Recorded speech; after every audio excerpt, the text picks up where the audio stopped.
Good morning, everyone. It's Joker, and today we are back with another slime video. Now, taking on Normal Battle 3 for the revamped Tempest Heroes Jubilee. The first two stages came out earlier today. This is the final normal battle before we move into the boss battle fights. And this stage, again, wants a magic team, but also wants a dark team, which really cuts back on what you can efficiently use, unfortunately. We've had a lot of dark physical characters, and certainly not single targets. The last major single target magic dark character we got was Ainz, who you can't get anymore, because he's an Overlord character, and that's a collab, and they're never coming back.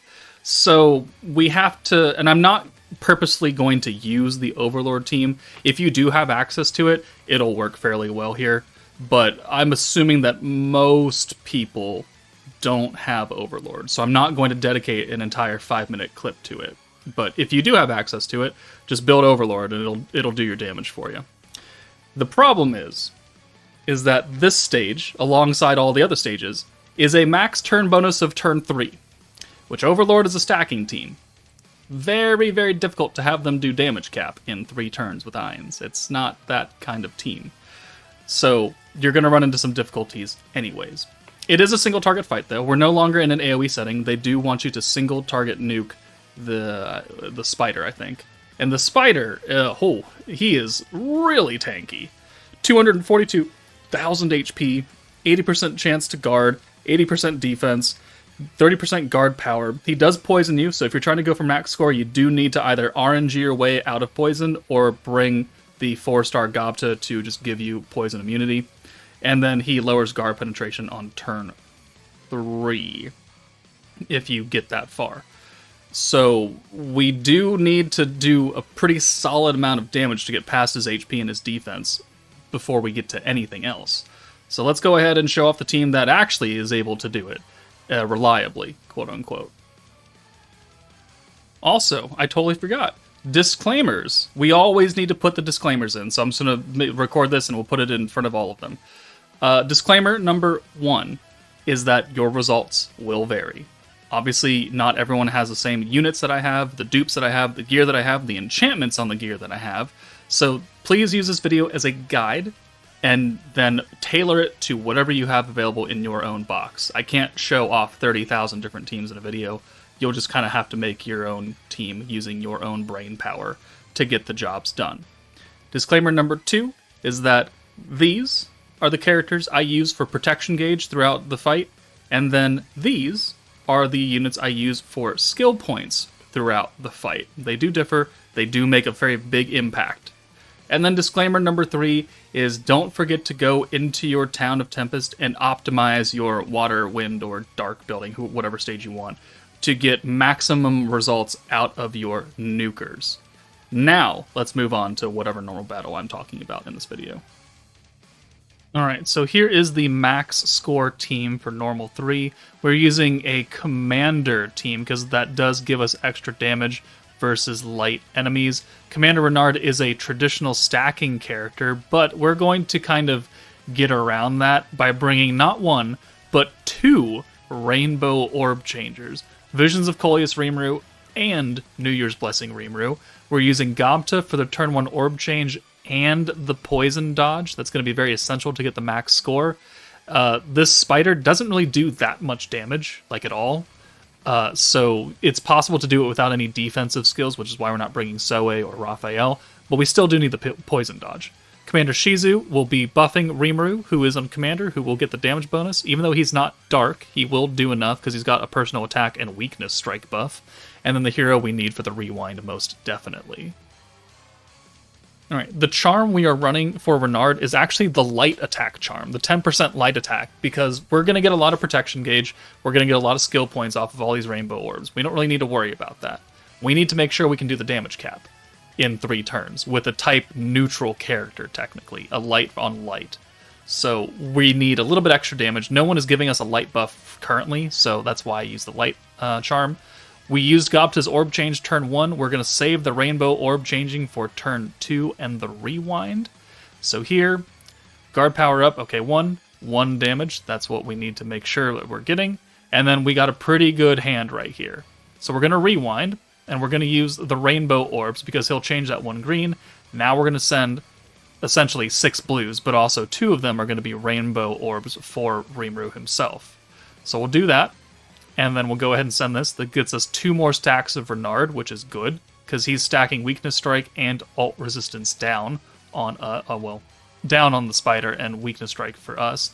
The rewind kicks in, and now we really need some good RNG here, which we thankfully do get. So we will Gob to convert, boom. We'll take the hero out of here for Coleus Rimuru, who converts all blue orbs to rainbow. So there, full hand of rainbows, excellent.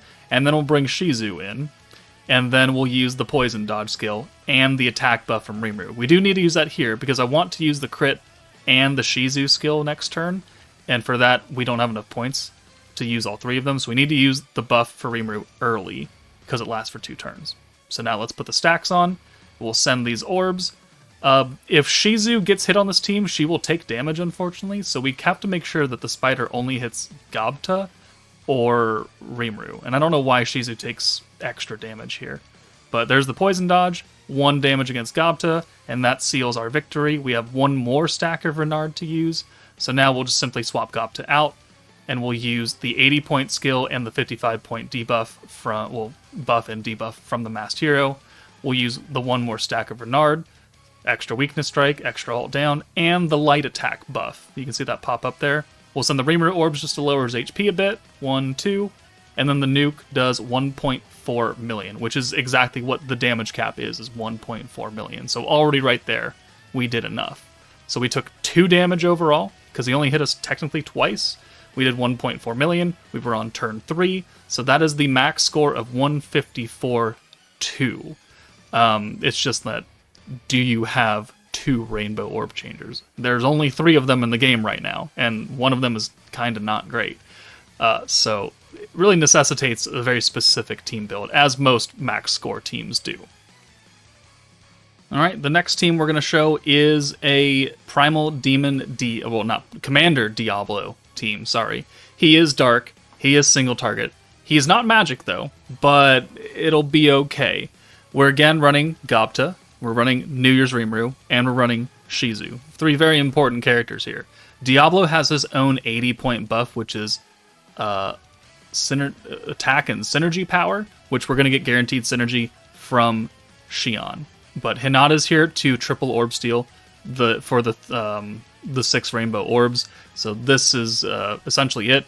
This is not a max score team. This is a turn 4 team. I haven't really found a way to make this do 1.4 million in 3 turns, unless we were to bring the hero instead of someone else. And I don't really know who we would take off, because the damage we do here is just barely there. So the charm we are running for Xion is actually skill points on orange. We need those skill points because we need to be able to use a number of things during this fight to make it go the exact way we need it to go. So turn 1, we will orb change. We're running with skill point units in turn 1, so we have extra to stock up with. So we're up to 70 now. When we go move to turn 2, it'll be 100 because of Xion's passive ability.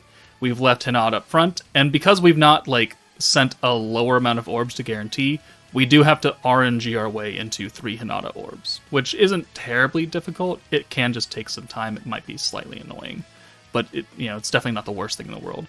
But now we've stolen orbs, we've now converted them to rainbows, we'll bring Diablo in, and then we will use the Lord's Ambition and Poison Dodge ability. Lord's Ambition stacks weakness resistance down at the end of the turn, and also gives Diablo 25% ult gauge. So here, we're going to get the EX ult regardless, but I do need those stacks of weakness resistance down, because it's going to be active for 2 turns, and we need both those turns. So there's the poison dodge, 1 damage again, which is great. So now we've got 130, and now we just kind of chill, right? We don't need to do anything except build up another 30 points. So we don't do anything here. We're going to use Xion, because we're going to get another one, because we're so very close. And we're going to do as much damage as we can using our characters to take him down. But we can't use any skills, because we need 160 to use both Diablo's skill and Shizu's skill. So now on turn 4, 160 points. We've only taken 1 damage throughout this entire fight, because again, he doesn't hit quote-unquote that hard if you have decent gear. But now, 2 big-time buffs, attack, synergy power, physical attack, EX alt damage, Shion guaranteed crit, guaranteed synergy. And now, we're going to send everything, and Diablo will go last. Hinata is not really getting that much here, because she's not on Commander. She doesn't have an EX alt. So she's only getting guaranteed crit, guaranteed synergy, essentially. So we can send her, and we need her to do extra damage. 142, and then Diablo 1.26. We don't actually send everything, but we do send the Hinata alt first, because we need to lower the spider's HP down more. So that guarantees us that we do 1.47 million damage, which 1.4 is the cap, so we needed 70,000 extra damage, which is why we sent Hinata first. We took 5 damage overall, so still 0, which is great. It's just that turn bonus. We're not on turn 3, we're on turn 4, so that did go down a bit, but I think we only lost like 2,500 points or something like that. It's like, or something around there. Like, ooh, whoop-de-fucking-do. This is a very, very good score for anybody else that doesn't actually care about being a sweat.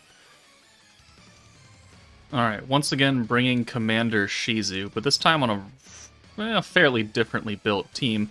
We're going to use Protector Summer Trainee, who gives us 40 skill points, lowers defense, and guarantees our future hand of blues, which honestly isn't really that impactful here, but what she is doing is giving Summer Memories characters extra damage against light, which we are going to use the Summer Hinata as our single target DPS, who is type advantage and has that extra damage versus light.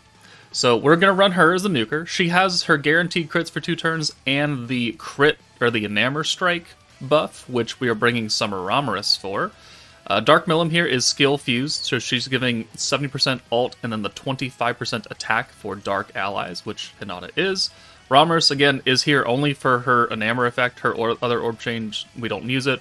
Gobta, turn 1 orb change and the poison dodge is pretty important. And then Commander Shizu for her big time buff. We are running the Dark Attack Charm on Trainee, and we do have slight enchantments on Hinata to make sure that we can hit the damage cap. It's like 12% crit and like 1% attack or something like that. It's nothing too super hefty, but there is enchantments on her. So turn 1, we have the support units set up in a very specific way. So Gopta has Trainee, Summer Hinata has Octagram Lumi underneath her instead of Earth Milim, because we want the type advantage buff and we want extra protection gauge. So we're going to bring Gobta in and leave him. Now, this is not a max max score run. It can be if he doesn't hit Gobta and if he pretty much only hits Hinata. But here, he hits Gobta, and I don't really want to sit here for another 2 hours trying to record a max run. So just know that it's possible. So here, we need 3 Hinata orbs so we can steal into 6 with her. Like, it's necessary to do that because we need to get her EX ult. And it will be helped by the Enamor effect from Ramaris. So that's 15% extra ult gauge at the end of turn 2. And now Hinata is going to come out for Shizu, who we've put EX Guy underneath for the turn 3 protection. It doesn't have to be Guy, it can just be anyone that's giving turn 3 protection, because we need a double stack of Trainee. So here, 42 points now. We'll use the crit and the Enamor Strike, and then we'll do the poison dodge, and then we'll send 6, and this will get very, very close to her EX ult, which if you combine with the Enamor effect at the end of this turn, we will actually get her EX ult, and do some okay damage to the spider. So poison dodge there, he hits Gobta again, so unfortunate. There's the EX ult, 57 points, plus the 80 in reserve from Trainee, which means we have just barely enough to use both big-time buffs. The Milim buff first, 55 points, and then we'll use Trainee twice to give us the full 80 points back, and that allows us to use Shizu's buff, while also putting a defense down debuff on the spider. Defense down, again, is not a super great damage modifier, but it does help, considering the spider does have high defense. We'll send all the blue orbs first, so, I guess she is doing something, but none of them are Hinata orbs. Kind of unfortunate. And then we will nuke, and Hinata is able to do 1.3 million damage. And when you combine that with all the damage we've done up to this point, it's just over that 1.4 million threshold. So we can see that we took some damage because he hit Gobta.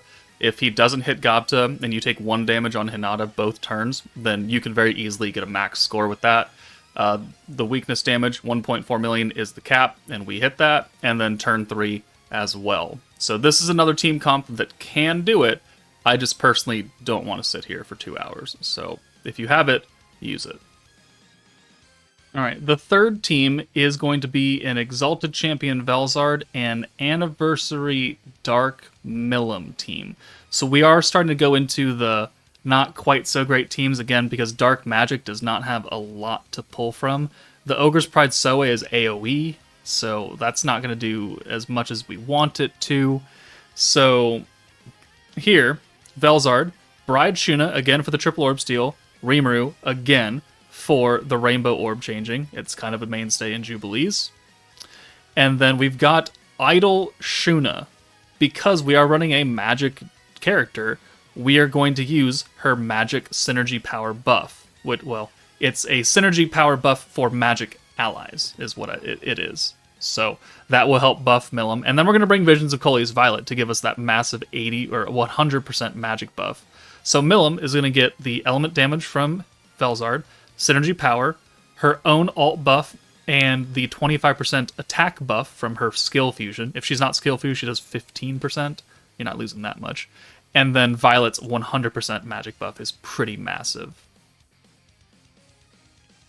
Alright. Obviously, for turn 1, we are not bringing Gobta, which means that we are not going for max score, because we're going to take damage here. And we also have no orb changer turn 1. So we're going to have to just send 3 blue orbs and leave the orbs for Bride Shuna. So we've swapped out New Year's Rimuru for Violet, and now we've guaranteed at least 3 orbs for Shuna, sometimes 4 if you get lucky. Doesn't really matter, as long as we have 3 though. So here we're going to steal with Shuna. Boom. We'll bring in New Year's Rimuru for the rainbows, and then we'll bring in Milim, who doesn't technically need the rainbow orbs, honestly, because she's not an EX character, but we do want the gauges increase and all that and the points, so we're going to do it anyways. So 91 points, maximum Velzard stacks, which doesn't really matter. We're going to go to turn 4 with this team as well. The charm we are running is alt damage. Because Velzard's already giving us 50% attack, element attack, we don't need the dark charm. There is no synergy charm. We're not using Pierce. So we're going to run with the alt damage. Even though we're technically already getting alt damage from Milim anyway. Whatever. Maybe we should have used the Dark Charm, because it would still be affected by the Drago effect from Velzard. Oh well. You can pick and choose what you want to do here. But we just need to stack up points again, like we did with the last team, because we need to have enough to use the big-time buffs. But I didn't mention it earlier, but we have already used the magic buff with Violet because we had enough points, and then we sent Milim away. So she's already got that. So we just needed enough points to use 110 in a turn. So here, we can use a synergy, we can use the alt buff and attack buff for Milim. We've given her the element damage. We're going to send, I think, most of the orbs prior to. So 1, 2, 3, 4. Yeah, we do 36,000 a hit if he doesn't guard. And then we do over 500,000. Which, I mean, for first anniversary Milim, who's coming up on 2 years old, I think is fairly good. So we obviously took damage there. Obviously not on turn 3. And we very obviously did not do the 1.4 million damage cap. But we're using a very, very old, not EX nuker. Even though she had a lot of support around her, we can only expect her to do so much damage without an EX alt. So, viable if you have those specific combination of units. Now let's get to the sad team. Okay, first anniversary. Again, bringing Milim. No EX characters now. Shinsha, Rimuru, free-to-play Isis, light Raphael. Honestly, you don't need Raphael. I would actually probably prefer you bring an orange to green converter like Aaron or Sufia or someone like that to make the team run more smoothly, because we don't have any coverage for oranges apart from the one orange that Milim can change, and we don't actually use any of Raphael's skills in this run. So definitely the most unnecessary character here is Raphael. I just thought if we were able to, we could do a bit more damage. Turns out, unless we get really good RNG, we can't. If you have the Overlord team, Ainz and Rimuru and Shizu and Xiaotir and Nabe, you can run that team instead of this. It will operate the exact same way, just better, because they're an EX team, and they're also focused on green. And Ainz is a magic EX single target dark character. So very easily replaceable, but that means you need a collab team, which not many people at this point do because it's not coming back ever. Turn 1, we don't have an orb changer. Like, we don't. We're not. We're running a green team on a blue starting hand stage. So we're just going to send the blue orbs and then pray that we can get some good RNG for turn 2 and only need 2 orb changes, which thankfully we get right here because we only have 54 points. So convert. Can't even use the Isis buff yet. If you wanted to, you could use the skill point units to give you a bit more, but that would mean you wouldn't get a stack of Diablo or Veldora here and resetting your orbs. So I don't know if that's really worth the trade-off. We are running protection gauge on greens because we need as many stacks of Veldora as possible. We take the poison. It is what it is. We get 5 blues here, which kind of works out for us. So let's use a stack of the crit resistance down and the skill point gain for Shinsha, and then send the blues. This gets us a few more points. More protection gauge for Veldora is important. And then we need another good turn of just converting with Milim and Isis, which we don't get, unfortunately. So this is why I say you should probably just bring a dedicated orange to green converter here, because it would run a lot better. And then you might actually have enough points to use everything, but then you'd be sacrificing. So, details. It would just make things run smoother, and you would do a bit more damage leading up to the actual nuke turn itself, which I think here we go to turn 6, and we wait for his defense buffs to leave. So yeah, we're already on turn 5. His stats are blinking, which means they're going to leave. So we just need to have enough points to actually nuke next turn. So here, another orb change, a green buff, another stack of Shinsha. We're trying to use as many skill points as possible to build up Veldora, who is almost capped out. He'll be capped out by the time we use all the buffs next turn. And we'll send all of this because we're going to get another Milim ult, and it'll just do extra damage. Barely. But we're going to get it back, and we get max points for that. So we have another Milim ult. It is now turn 6. The defense buffs are gone, so now we will use the... we'll bring Rimuru in for Isis. We'll use the crit. We'll use the dark attack, which is only at half strength because it's not turn 8. We'll use the ult and the attack buff. We'll use another stack of the crit resistance down, and then we'll use Veldora, who's now capped at 70% magic attack, and then we'll just send these orbs, and then the Milim ult.